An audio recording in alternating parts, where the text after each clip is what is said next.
Bonjour, bienvenue dans Solidarité, le magazine des initiatives solidaires. Sauver les fruits et légumes destinés à être jetés en les transformant en bocaux artisanaux. C'est l'objectif de la conserverie solidaire J'aime Bocaux. Dans cet atelier, à Cognien, plus de 10 000 bocaux ont déjà été produits. Nous allons rencontrer celles et ceux qui font vivre cette initiative au quotidien. Mais avant, on regarde le 60 secondes pour comprendre.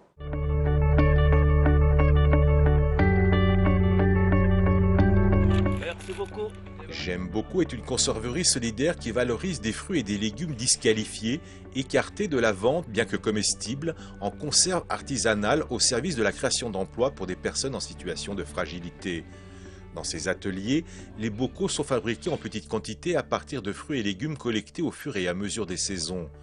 J'aime Bocaux lutte ainsi concrètement contre le gaspillage alimentaire en développant des partenariats gagnant-gagnant avec des distributeurs, des fruits et des légumes invendus collectés tous les jours et les surplus et les biscornus auprès des producteurs locaux. Tout ceci dans une logique de circuit court à proximité de l'atelier de transformation situé à Cognien, près de Chambéry. Actuellement, 150 bocaux sortent chaque jour de l'atelier.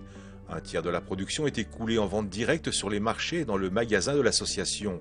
Le reste est distribué dans des magasins qui ont mis en place une politique anti-gaspi ou en faveur de l'économie locale. Je suis donc avec Baptiste Bourdeau, coordinateur du projet J'aime Bocaux. Bonjour. Bonjour. Alors comment est née l'idée de cet atelier atypique ? Il est né en travaillant sur des disques aux soupes. C'est des sessions collaboratives de cuisine de rue qui permettent de sensibiliser au gaspillage alimentaire. Et en fait, on récupère des fruits et des légumes qui auraient dû être jetés auprès des producteurs et des distributeurs. On les met dans la rue et on cuisine ensemble. Ça donne envie de réfléchir à comment on peut gaspiller moins. Et en vue de l'enthousiasme qu'il y avait de la population, des citoyens, de travailler sur le sujet, et aussi des producteurs et des distributeurs locaux, de trouver des solutions pour moins gaspiller, ça m'a donné envie de valoriser ces produits-là au service d'emplois locaux et solidaires. Donc ça a donné rapidement l'idée de conserver des fruits et des légumes en bocaux, donc une conserverie solidaire. Parce que ces fruits et légumes, qu'on comprenne bien, ils étaient destinés à être jetés ? Oui, tout à fait. Ouais, tous ces fruits et légumes auraient dû être jetés. Et, en fait, on a des chaînes assez longues de distribution qui font qu'il y a un peu de gaspillage un peu partout. Donc nous, on récolte auprès des producteurs et des distributeurs ce qu'ils auraient dû mettre de côté, soit parce qu'ils sont trop petits, trop grands, biscornus, ou aussi il y a des histoires de surplus de production. Parfois, c'est des produits qui restent dans les rayons parce que la banane est isolée ou la pomme est un peu tachetée ou abîmée. Donc on récupère ça et on les valorise ici. Ça fait 3 mois que vous avez ouvert cet atelier à Cognien. Oui. Comment ça se passe ? Très bien. On a un très bon accueil de notre projet à Cognien et de manière globale en Savoie. Les gens qui goûtent nos produits les adorent. Ceux qui connaissent le projet dans toute sa dimension, à la fois du gaspillage alimentaire et la thématique sociale, ça les intéresse et ça leur donne envie de favoriser ce type d'achat. Voilà, c'est un démarrage qui est plutôt très positif. On va voir comment ça se passe. 7 personnes travaillent au quotidien à faire vivre cette belle aventure. J'ai pu les suivre au cours d'une matinée. On regarde leur reportage et on se retrouve juste après.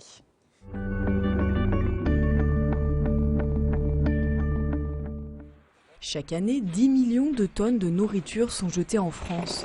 Ce ne sera pas le cas de ces fruits et légumes.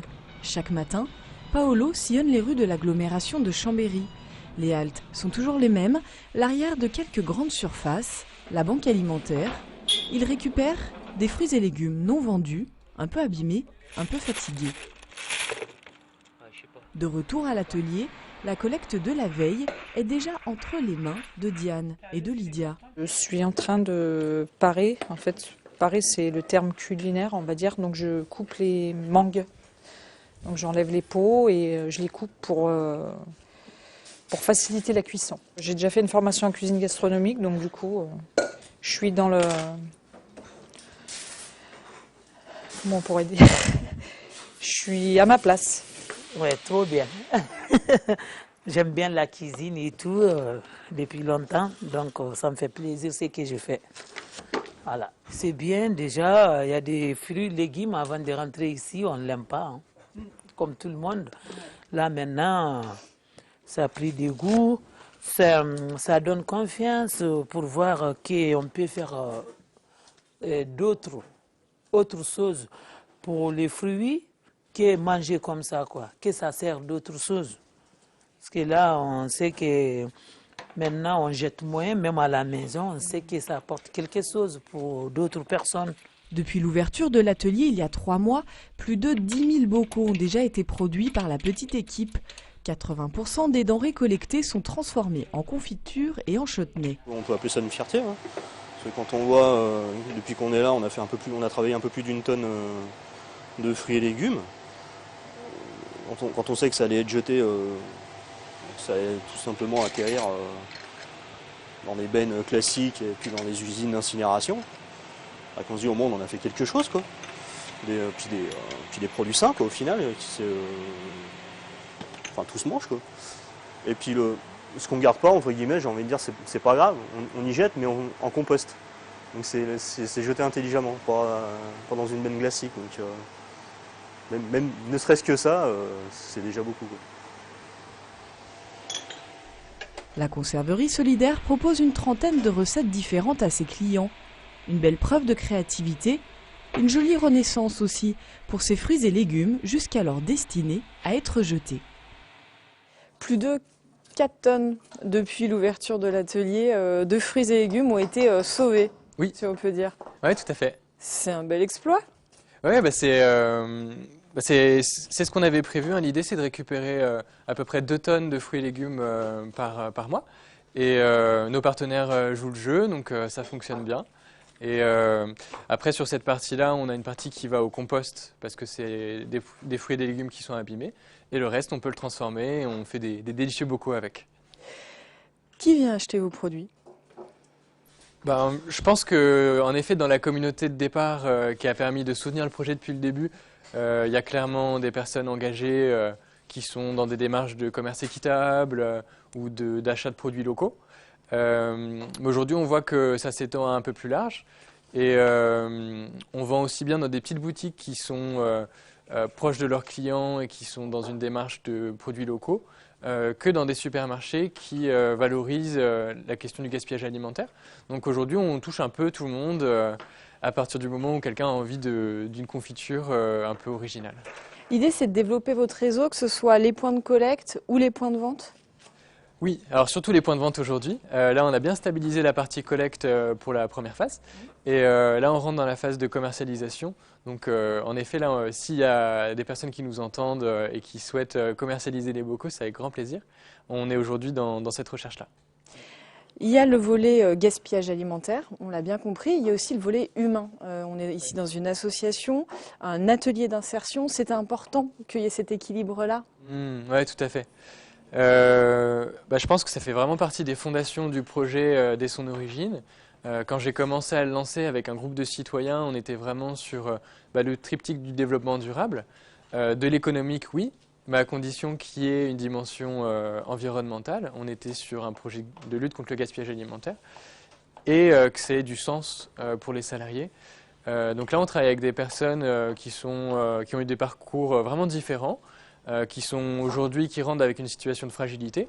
Et on est là pour les accompagner vers l'emploi. Donc nous, on est une structure tremplin. Et ce qui est hyper intéressant ici, c'est qu'on est à la fois sur un métier qui se fait très peu dans le domaine de l'insertion, c'est les métiers cuisine. Et que chaque jour, toutes les journées sont valorisantes. Alors, je pense qu'ils pourront en témoigner. C'est qu'on commence par collecter des fruits et des légumes qui auraient dû être jetés. Et tous les jours, on termine avec une centaine de bocaux qui sont finis et c'est des produits qui sont bons. Donc, c'est comme dans un jardin où on plante une graine et on a la fleur. Là, c'est tous les jours comme ça. La prochaine étape ?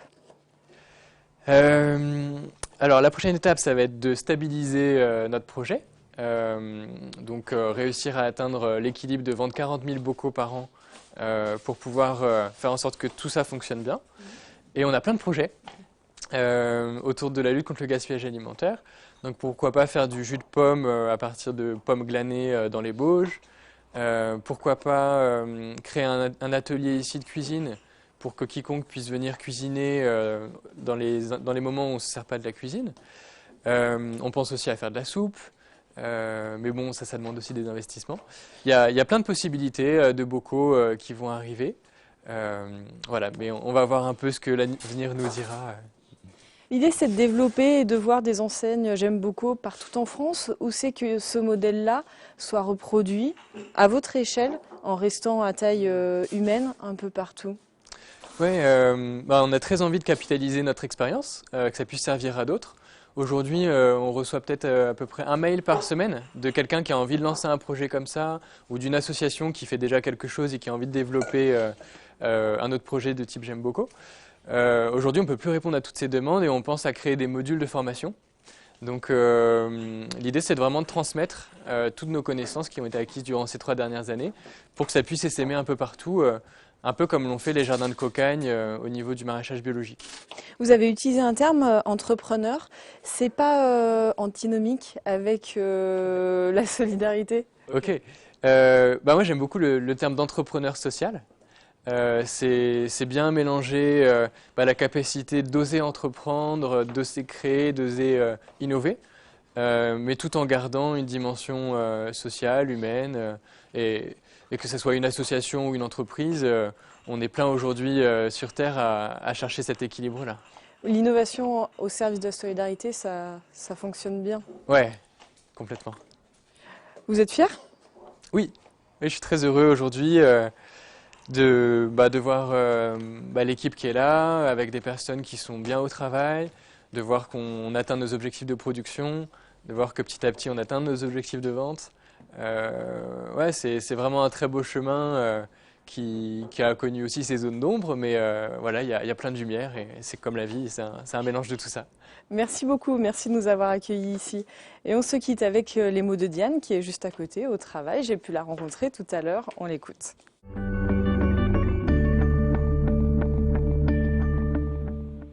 Bah oui, j'ai fier de ce que j'ai fait.